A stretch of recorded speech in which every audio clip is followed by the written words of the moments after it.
Snow poured down like a white tempest, swallowing the whole valley. A lost rider, his cloak crusted with ice, urged his limping horse through the wind. When he saw a faint line of smoke rising from an old shack by the stream, he whispered to his horse, "Just a little more, old friend. We're almost there." The door creaked open. Firelight flickered across the faces of 3 women sitting around the hearth. They startled, their eyes sharp with caution. The oldest one asked, "Who are you?" "A man lost in the storm," he rasped. "I only ask for shelter until morning." Silence, only the crackle of burning wood. The woman's hand rested on a stick. Slowly, he placed his rifle on the floor. "I'm not looking for trouble," he said, "just a bit of warmth." After a while, the youngest girl handed him a piece of dried meat. "Here." He nodded softly. "Thank you." Outside, the wind howled. Inside the cold hut, 4 strangers sat together. The storm still raged, but something unseen had already begun to change. Where are you watching from? Comment your location and hit subscribe to follow this story. The night dragged on, thick with cold. The wind's whistle through the cracks sounded like the cries of lost souls. Jack sat against the wall, eyes fixed on the fire. After a long silence, the oldest woman spoke in a rough voice. "What's your name?" "Jack," he said, voice dry as snow. "I'm Mariah. This is Erie and Kay." "Sisters?" "Yes. You stay until the storm passes, then you go." "Fair enough." The wind grew stronger. The fire wavered. Kay shivered and pulled at her torn blanket. Jack took off his coat and handed it over. "You need it more than I do. You'll freeze," she murmured. "I'll be fine," he smiled.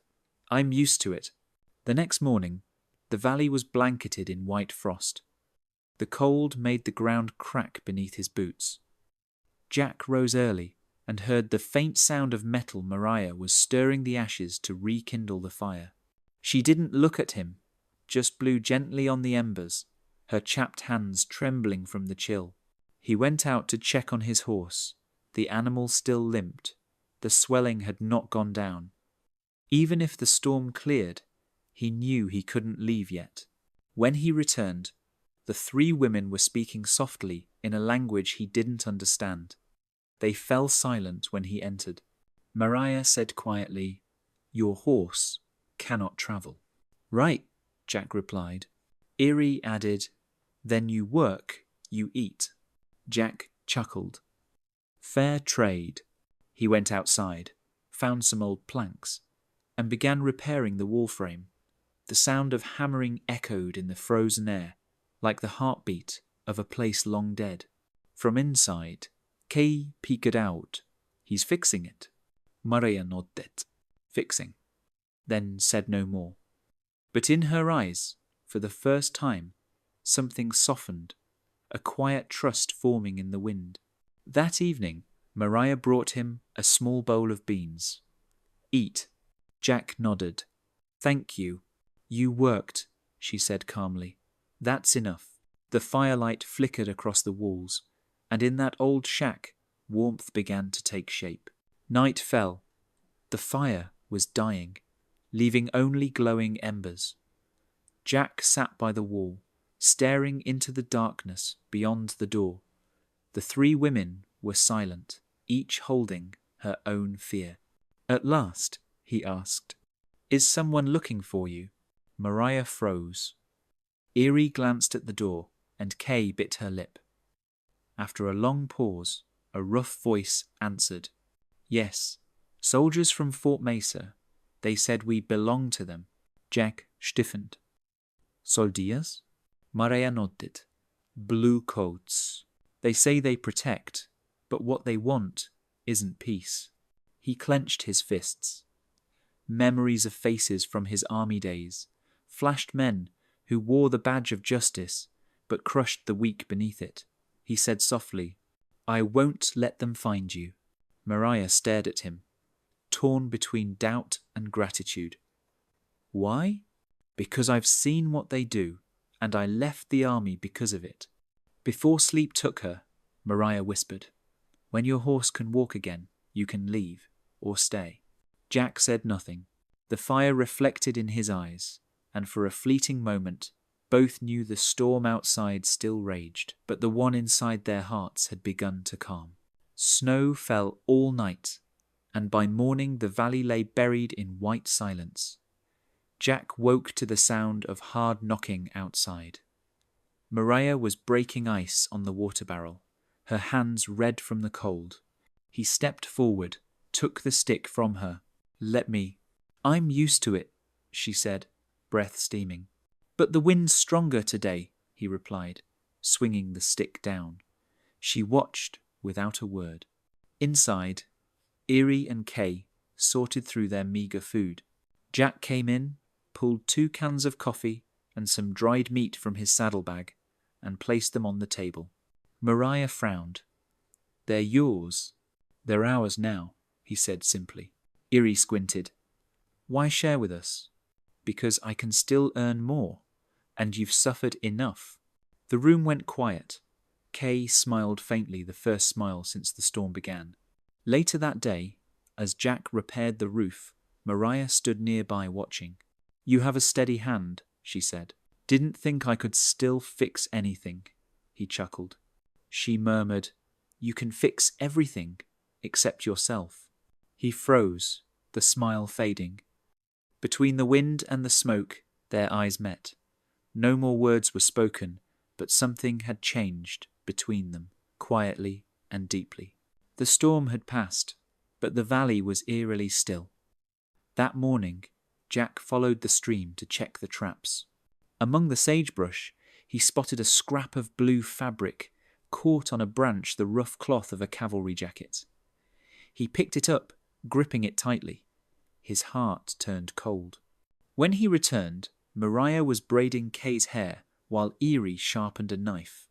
Jack entered, face grim. They're coming, he said. Maria looked up. How far? Half a day, maybe less. No one breathed loudly, only the whisper of wind through the boards. Kay trembled. They found us again? Not yet, Jack said, but they will, unless we prepare. Erie jumped up. We run! No, Maria stopped her. The snow's deep, the horse is weak. Running means dying. Jack nodded. We hide. Erase the tracks, put out the fire. If they come, I'll face them. Maria frowned. They'll shoot you. Maybe, he said calmly. But they'll listen to a white man before they pull the trigger. She stepped closer, eyes fierce. You owe us nothing. Jack met her gaze. I know, but I'm tired of watching the innocent run. That afternoon they worked in silence. Footprints vanished, guns were checked, and inside that small cabin, 4 souls prepared for another storm, not of snow, but of blood. Dawn spilled red across the snow, thin as a streak of blood. Jack sat by the door, rifle across his knees, eyes fixed on the misty road. He hadn't slept. Maria poured him a tin cup of coffee. You haven't slept at all? Didn't want to, he rasped. Afraid? Used to be, he smiled faintly. Now, I just don't believe peace is real. She stayed silent, gazing at the fog.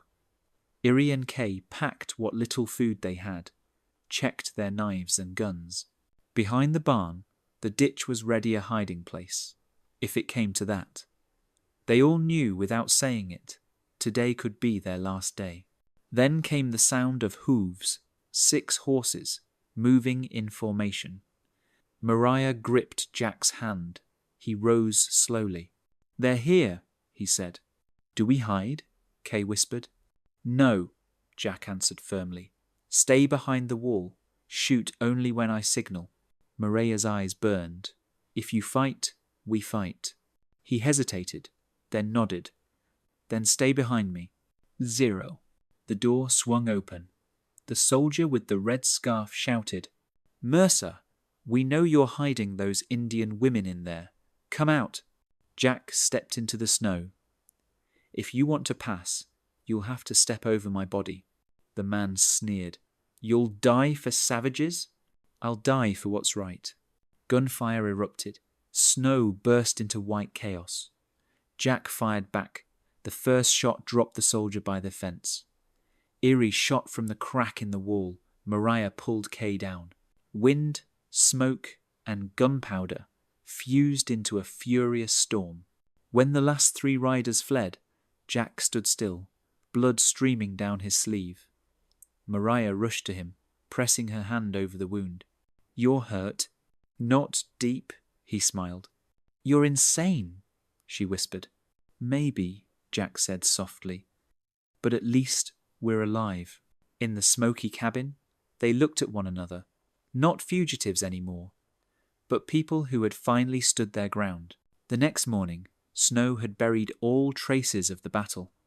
The stream flowed quietly, as if no blood had ever stained it. Smoke rose straight and thin from the cabin roof. Inside, Jack sat by the door, arm bandaged, eyes fixed on the hills. Mariah approached with a clean strip of cloth. "Let me change it." He nodded. She unwrapped the old bandage, washed it with melted snow, and tied it carefully. "It's not deep," she said. "You're lucky."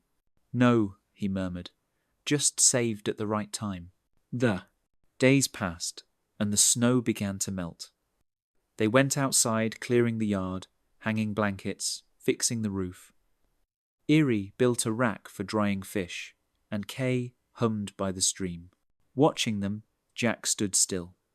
For the first time, he felt peace, not from silence, but from being among others. One evening, Mariah came to him as he was mending the fence. "You're not leaving?" He looked toward the valley. "No, I'll stay if you want me to." She whispered, "I want you to." Lawmen. Day by day, they rebuilt the home, each hammer strike blending with laughter. On the doorway, Mariah carved 4 crossed lines, the Apache symbol of wind. "For blessing and safety," she said. "And to remember we survived," Jack smiled. That night, the 4 of them sat around the fire, faces tired but peaceful. Outside, the stream murmured, and young grass broke through the soil. Jack looked at them and said quietly, "We're done running." Mariah nodded. "Yes, we stay now." There, and in the spring wind, 4 lost souls had finally found the simplest thing of all, a home and each other. If you too believe that human kindness can melt even the coldest winter, give this story a like, share it, and follow for the next chapter.